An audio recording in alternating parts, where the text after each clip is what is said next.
1450 سال پرانی ایک ہستی، پتھر کا زمانہ تھا، اونٹ اور خچر پر لوگ سفر کرتے تھے، کبوتر کے ذریعے پیغام رسانی کرتے تھے، جھوپڑی نما گھروں میں لوگ رہتے تھے، اور آج ایک ترقی یافتہ دور ہے، سورج اور چاند پر کمندے ڈالنے کا دور، عصر حاضر۔ اس میں حضور اکرم صلی اللہ علیہ وسلم، آپ کی سیرت اور اس کے تقاضے، بظاہر لگتا ہے بڑا لمبا فاصلہ ہے۔ ایک غیر ترقی یافتہ زمانے کی شخصیت ایک ترقی یافتہ دور کے لیے اسوہ حسنہ، لقد کان لکم فی رسول اللہ اسوۃ حسنہ، ذہن قبول نہیں کرتا۔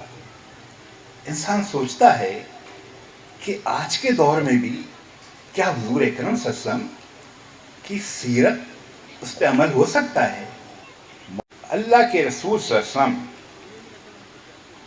وہ جو ایک حدیث میں حضور اکرم صلی اللہ علیہ وسلم نے فرمایا کہ میری اور قیامت کی مثال ایسی ہے جیسے یہ دو انگلیاں، اور آپ نے یہ فرما کر اپنی شہادت کی انگلی اور برابر والی انگلی لوگوں کے سامنے کی، اور فرمایا جس طرح سے ان دو انگلیوں کے درمیان کچھ نہیں، اسی طرح میرے اور قیامت کے درمیان نہ کوئی نبی ہے، نہ کوئی رسول ہے، نہ کوئی ہدایت کا منبع اور مرکز ہے۔ قیامت تک کے لیے ہدایت کا منبع اور مرکز اور مینار نور میں، لیکن گویا آج کے دور کے لیے بھی، گویا آج کے دور کے لیے بھی، آج کے دور کا کیا اللہ کے رسول صلی اللہ علیہ وسلم کہ آج کے دور کے لیے بھی اگر نبی ہیں تو کوئی آئیڈیا، کوئی اندازہ آپ کو تھا کہ دور اور دنیا کہاں سے کہاں پہنچ جائے گی؟